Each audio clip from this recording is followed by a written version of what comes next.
Na internecie widziałam komentarz, że mój mąż zdradził swój kraj i państwo żydowskie, wychodząc za mąż za nieżydówkę. Ja byłam tak głęboko w tym ruchu katolickim i mój mąż nigdy nie usłyszy tego, co ja chcę naprawdę powiedzieć w 100%. Nie ma miesiąca, żeby ktoś nie podano wiadomości, że jakiś młody człowiek zginął w wojsku.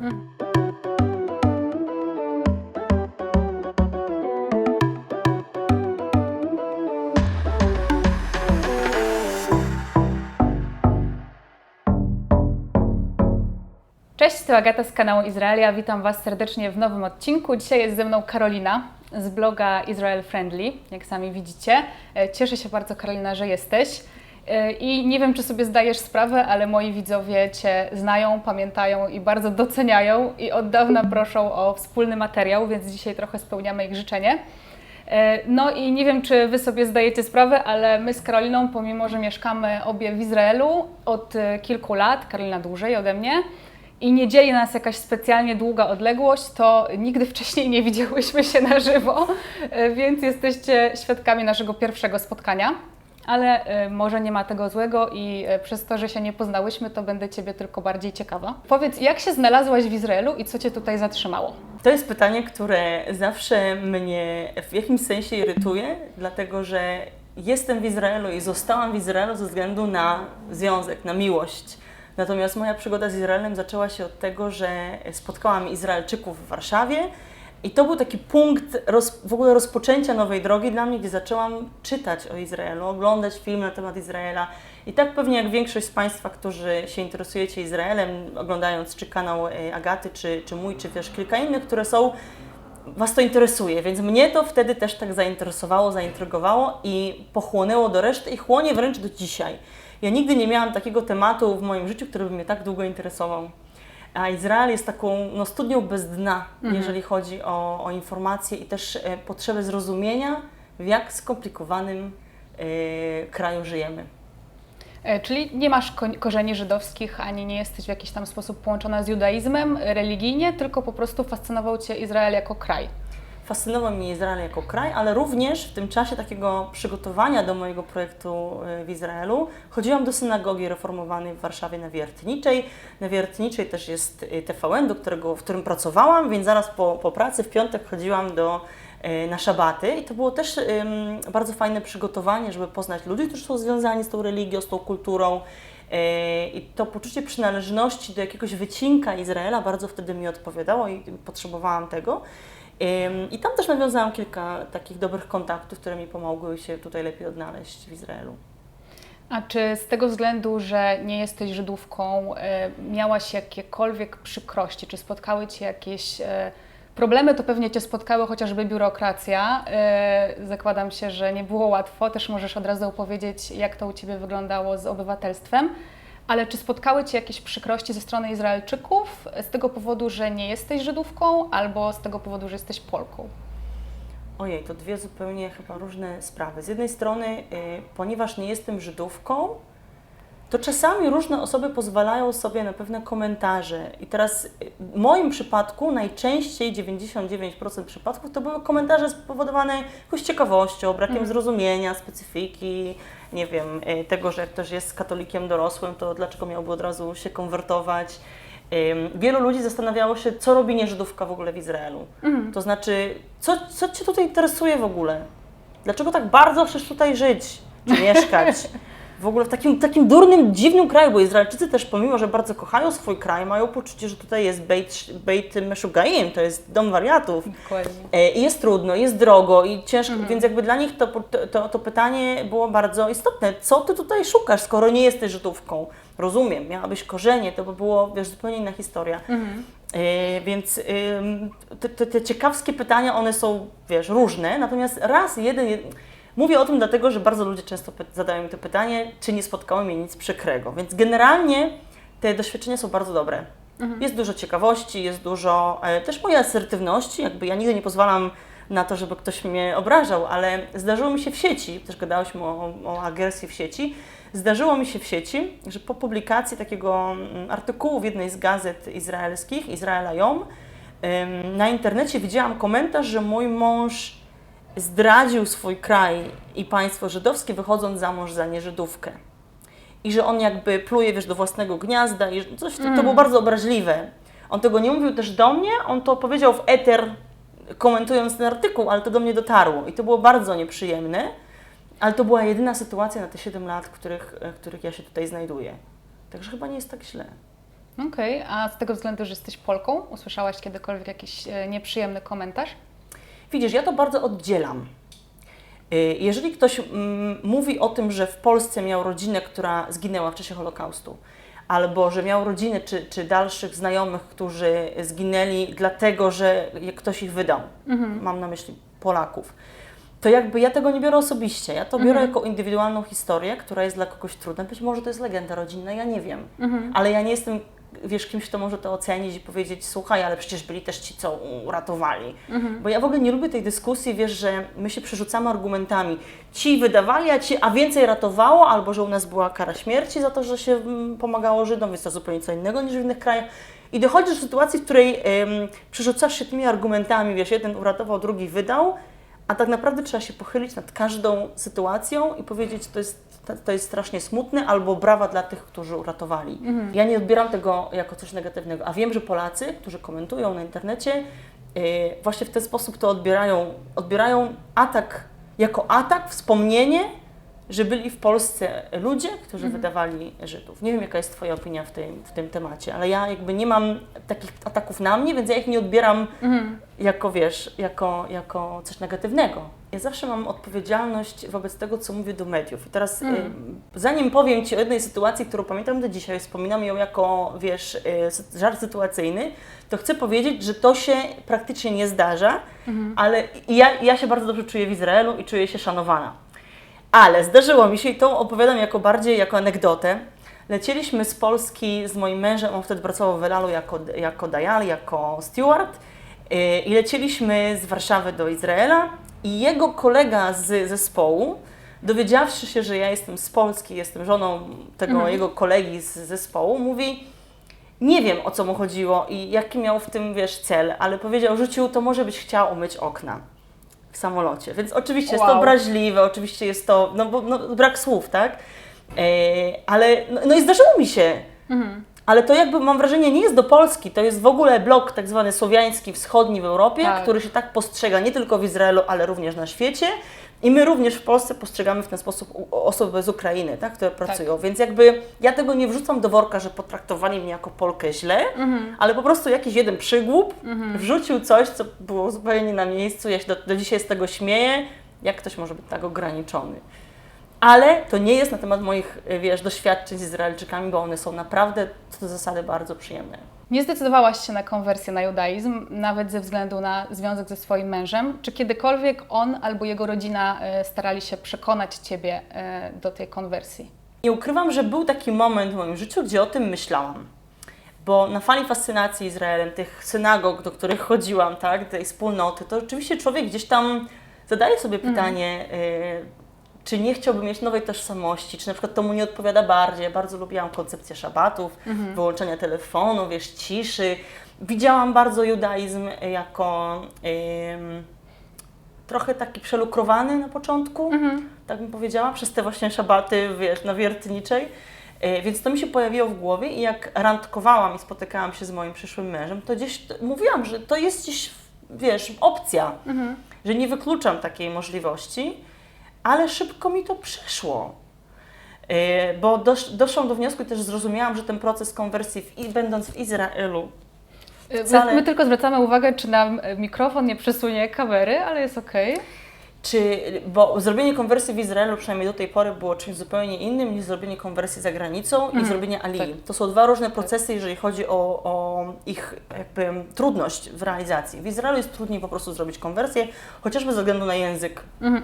I było na początku takie, wiesz, być może oczekiwanie ze strony mojego męża ateisty, żebym się konwertowała, bo tak będzie łatwiej. No bo to dzieci żydowskie, że nie będzie wytykania palcami, że Też ze względów biurokracyjnych byłoby łatwiej, prawda? Byłoby łatwiej, chociaż ta alija, będąc już w kraju, jest zupełnie inna i jest dłuższa też, jak robisz konwersję w tym. Do marca tego roku ubiegłego musiała być tylko ortodoksyjna. Czyli wyobraźcie sobie Państwo, że możecie zrobić konwersję reformowaną za granicą, zrobić aliję, być obywatelem. Natomiast jak zaczynacie robić konwersję w Izraelu, to ona musiała być ortodoksyjna. Czyli spotykasz tych takich rabinów, których nie masz nic wspólnego z nimi i w ogóle z ich światopoglądem. I to jakby było oczekiwanie, że być może, ale ja się na to nie zdecydowałam, tym bardziej, że mój mąż jest ateistą, tak jak wspomniałam, i musiałby tą konwersję robić ze mną. Musiałby chodzić ze mną na szabaty do rodziny opiekuńczej, musiałby ze mną chodzić do synagogi, musiałby nie odbierać telefonu, wiesz, musiałby trzymać nidę, czyli oddzielenie tych łóżek. To jest dobry pomysł łóżek, na nierobienie. Więc w ogóle pomysł umarł. Nie z mojego powodu, nie żartuję, ja też nie chciałam, a on też zrozumiał, że to jest po prostu nielogiczne. Mój mąż też stroni od wszelkich tradycji takich religijnych i tego typu rzeczy, więc nawet nie zapalamy świec, chociaż dla mnie na początku to było takie słodkie zapalić świece w szabat. Znowu mówię, to było przylukrowane na początku, to moje postrzeganie judaizmu, takie bajkowe. Czyli nie tylko jest ateistą, ale jest też, nie jest nawet tradycyjny, bo wielu Żydów w Izraelu, nawet tych niewierzących, dalej no trzymają modlitwy jakieś... nie jest w stanie, Szema Izrael nie jest w stanie powiedzieć. Kipy też nie założy ideologicznie. Więc no jakby jaka konwersja.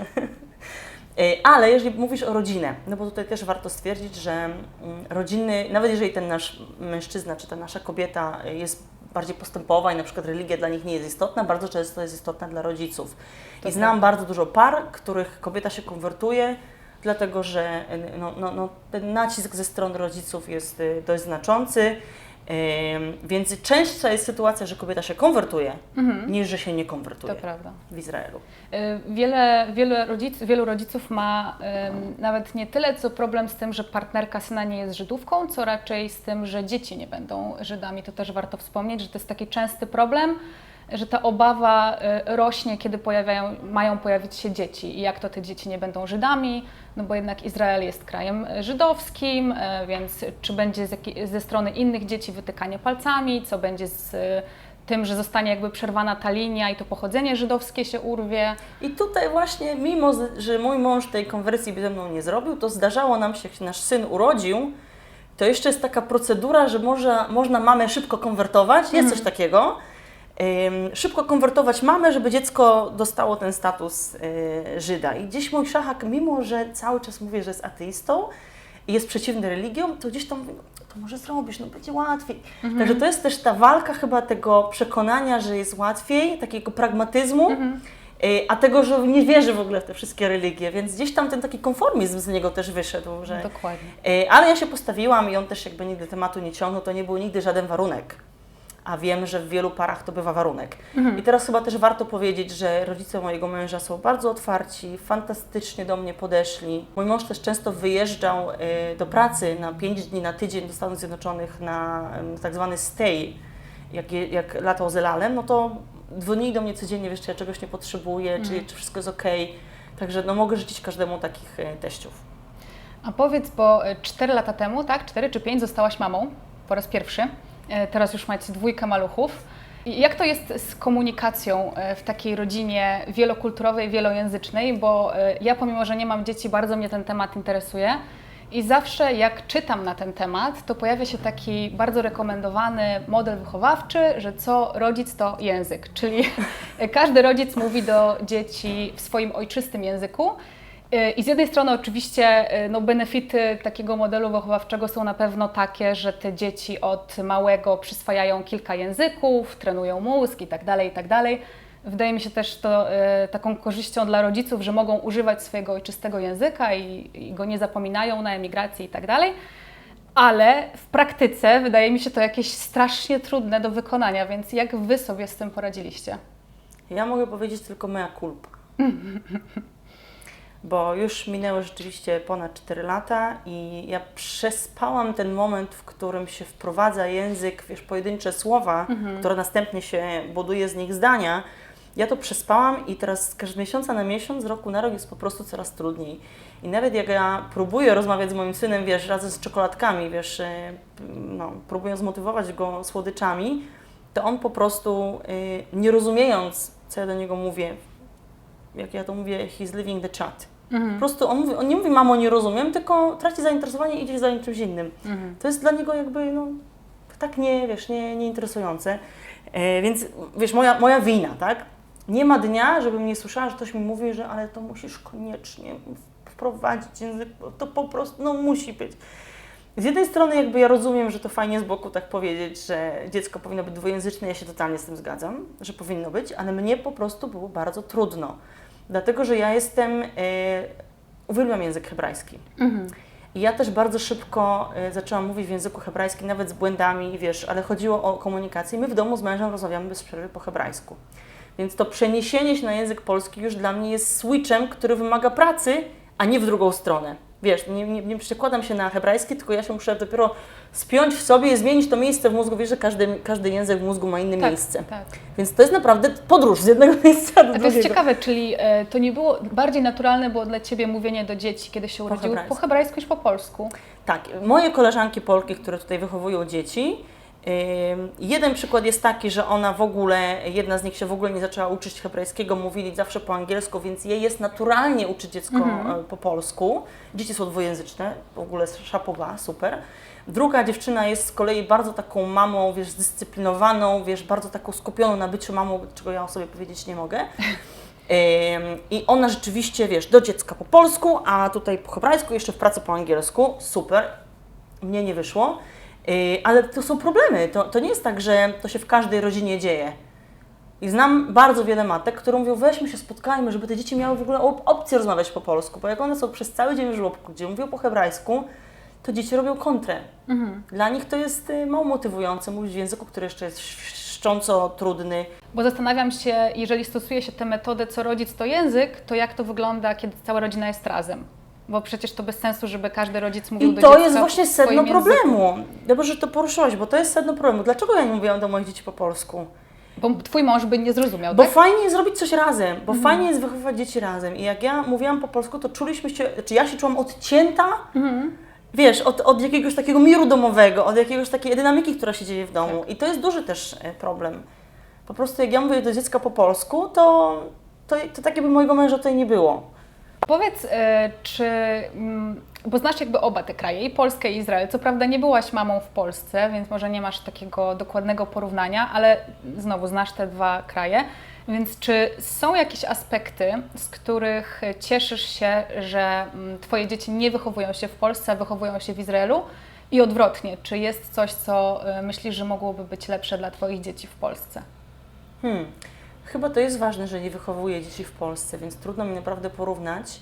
Jedyne, co mi się rzuca w oczy, jak przyjeżdżam do Polski, to, że żłobki są czyste.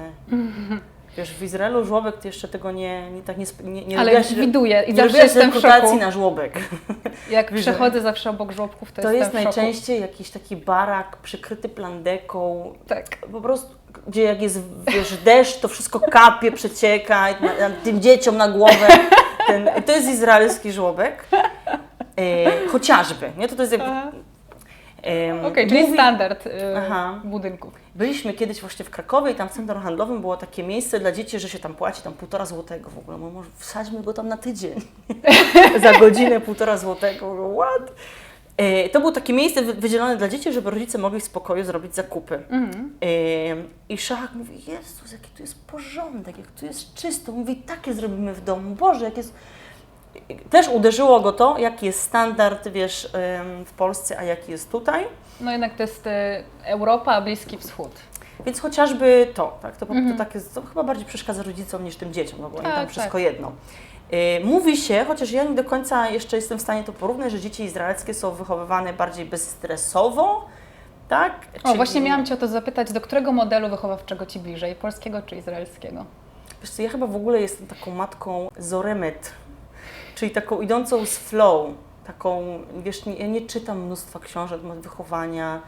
Faktem jest, że skończyłam psychologię, więc gdzieś tam te podstawy mam, to rozumienie, tak, jak się rozwija mały człowiek. Ale idę na czuja, więc ja nie jestem taką, wiesz, przewrażliwioną matką, która jest w nurcie bliskości. A Ty w jakim nurcie jesteś? Okay. Ja nie jestem tam. Chociaż rozumiem, co to jest nurt bliskości. A tutaj mam wrażenie, że jest bardziej właśnie taka intuicyjne wychowanie plus wolność wyrazu, wolność, wiesz, ekspresji dzieci, wiesz. Gdzie w Polsce rzeczywiście masz bardziej, wiesz, usiądź tak, zjedź, trzymaj widelec tak, nie mów, kiedy ja mówię. Łokcie ze stołu. Łokcie ze stołu, dużo tego jest, chociaż z drugiej strony ja też nie pochodzę z takiego domu w Polsce. Więc to jest chyba też znowu stereotyp, gdzie się mówi, że dzieci izraelskie rozwydrzone, no bo ktoś widzi na ulicy izraelską wycieczkę i od razu te wszystkie dzieci w Polsce są rozwydrzone. To też nie jest tak, bo potrafię sobie wyobrazić dużo rodzin w Tel Awiwie, które są właśnie takie, wiesz, książkowe, nie? Które wychowują według jakiegoś nurtu. Także to chyba jest duży stereotyp, jeżeli chodzi o wypuszczanie dzieci samopas, a właśnie wychowywanie w takich ramach w Polsce. Ale co ja bym chciała, żeby dziecko miało, co miało w Polsce, a nie ma tutaj? Albo odwrotnie. Albo odwrotnie. Może coś na temat sytuacji politycznej.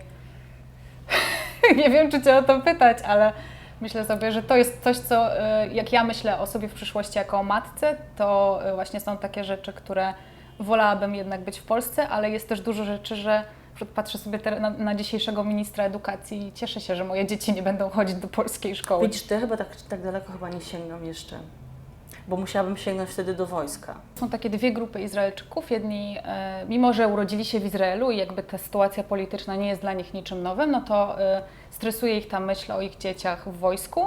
Jest ta druga część, która na przykład daje trochę na luz w wychowywaniu swoich dzieci, bo stwierdza, wojsko ich nauczy. Prawda.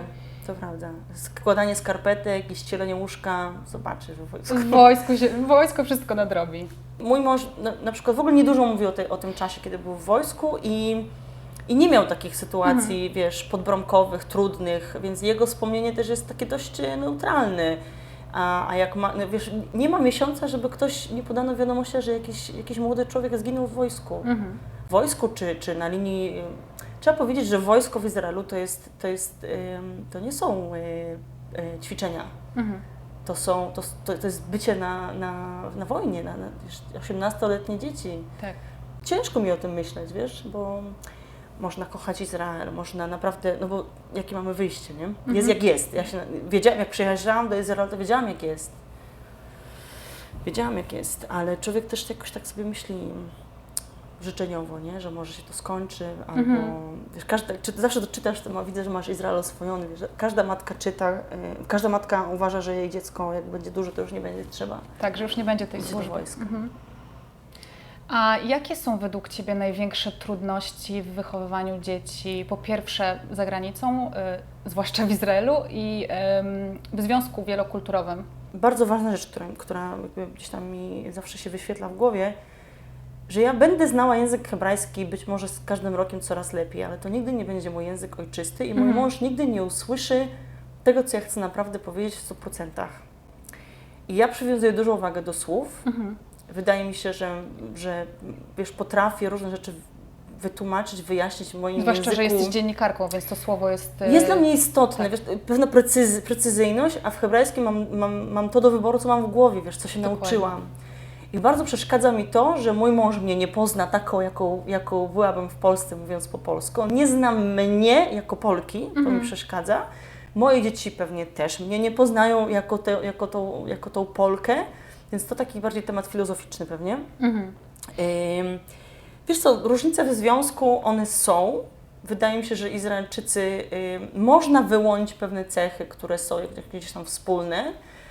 Moim zdaniem, pomimo jakby jakiegoś tam dużego poczucia humoru i niby niby tacy, wiesz, zdystansowani, są bardzo wrażliwi. Bardzo łatwo ich zranić. Wejść im na honor, wejść im na ego. Bardzo łatwo, wydaje mi się, dużo łatwiej niż w Polsce. To jest to dla mnie wyzwanie, bo ja jestem, wiesz, wrażliwą Polką. Ty też jesteś wrażliwą Polką. Spotkałyśmy się przed wywiadem pierwszy raz i to jest klik, to jest rozmowa, wiesz, coś zupełnie innego niż z izraelską dziewczyną, która tutaj się urodziła. Także to są różnice kulturowe, nie da się od nich uciec. A czy miałabym lepszy, wiesz, ja znowu jestem w małżeństwie z Izraelczykiem, nie byłam w małżeństwie z Polakiem. Myślę, że można by było tłuc naczynia z różnych powodów i tu. Czy są jakieś rzeczy w tradycji żydowskiej albo chrześcijańskiej, z których sobie nie wyobrażasz sobie zrezygnować, na przykład w domu? Czy chciałabyś, żeby Twoje dzieci jakieś tradycje przyswajały, chrześcijańskie albo żydowskie? To jest temat, który właśnie zaczyna być teraz aktualny, no bo moje dzieci są już w takim wieku, że to zaczyna wpływać na nie. To znaczy w żłobku są szabaty, tata szabatu, mama szabatu, a gdzie, nie wiem, choinka, tak? Albo gdzie stajenka i sianko. Więc rzeczywiście zaczynam o tym myśleć, no bo to zaczyna być teraz taki edukacyjny etap, że nie chciałabym, żeby jedna religia czy jedna tradycja przykryła zupełnie drugą, no bo tożsamość, no bo jakby świadomość pochodzenia i tak dalej, więc zaczynam dopiero powoli to wprowadzać, być może za późno, ale tak jak powiedziałam, nie jestem matką, którą należy naśladować, ale mam świadomość tego, że tylko na mnie spoczywa ta odpowiedzialność, żeby wprowadzić te tradycje. Ja jestem osobą wierzącą, troszkę mniej praktykującą z racji miejsca, w którym mieszkam, ale no właśnie, to są pytania, które ja dopiero teraz zaczynam rozważać. Wiesz, ja pochodzę z domu katolickiego. Przez wiele lat byłam w oazie. Ja wychodziłam w moim mieście rodzinnym w Rzeszowie na ulicę ewangelizować. Ja byłam tak głęboko w tym ruchu katolickim, do chyba 17-18 roku życia nosiłam czarny swetr, wiesz, byłam taka, wiesz, bez makijażu, w ogóle tak mnie Bóg stworzył i przekonywałam wszystkich moich rówieśników ze szkoły, że tak należy żyć. W ogóle wy, kochani, nic nie rozumiecie, ja wiem, jak należy żyć. I teraz popatrz, jakie przejście od, wiesz, ewangelizującej pieprzniętej katoliczki do w ogóle Jalla wyszła za Żyda i mieszka w Izraelu i nie wie, czy wstawi choinkę w domu, czy nie. Także ja też, wiesz, przeszłam jakąś taką drogę od dużego zaangażowania w religię i chyba właśnie też dlatego jestem w tym miejscu, w którym jestem teraz, bo tego już było w pewnym momencie za dużo i jak ja wyszłam z tej takiej klatki, wiesz, zasad religijnych, seks do ślubu, wiesz, i tak dalej i tylko...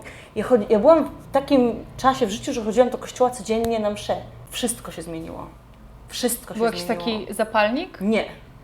Znaczy poszłam na studia, wyjechałam z mojego miasta, poszłam na studia do Warszawy, zaczęłam studiować psychologię, co jest dużym też takim odzierającym z różnych, wiesz, teorii i ideologii procesem.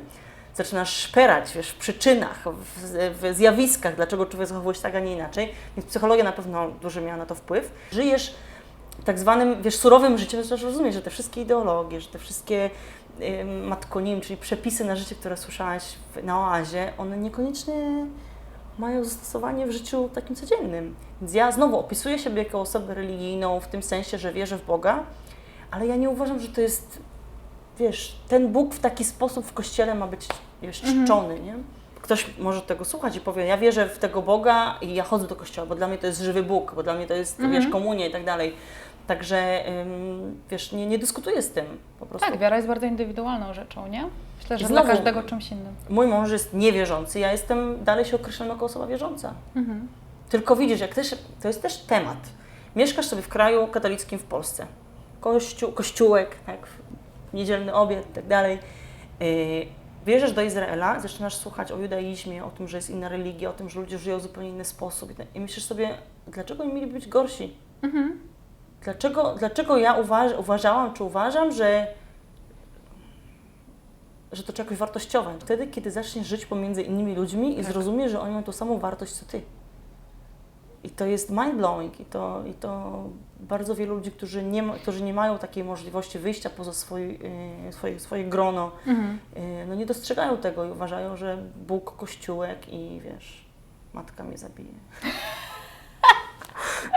Nie, dzięki mojej mamie ja jestem w ogóle tym, kim jestem, mojemu tacie, ale też jestem osobą dorosłą i zadaję pytania i gdzieś tam też im zrobiłam na despet, że tak powiem. Znasz takie powiedzenie na despet? Tak, że wiesz, wyjechałam im z kraju, nie? Z Żydem się związałam. Moi rodzice w ogóle są bardzo liberalni i nigdy nie było u mnie żadnego tematu, wiesz, antysemickiego i pewnie też dlatego to zaakceptowali i są wspierający w tym temacie. Dziękuję Ci, Karolina, za dzisiaj. Myślę, że nie zawiodłyśmy? Wszystko zależy od Ciebie, jak zmontujesz. Myślę, że nie zawiedziemy widzów, którzy prosili o ten wspólny materiał i zadawajcie też pytania Karolinie, jeżeli macie ochotę w komentarzach. To dziękuję Ci bardzo za rozmowę i dziękujemy za oglądanie. Dajcie łapki w górę, subskrybujcie. Widzimy się w kolejnym filmie.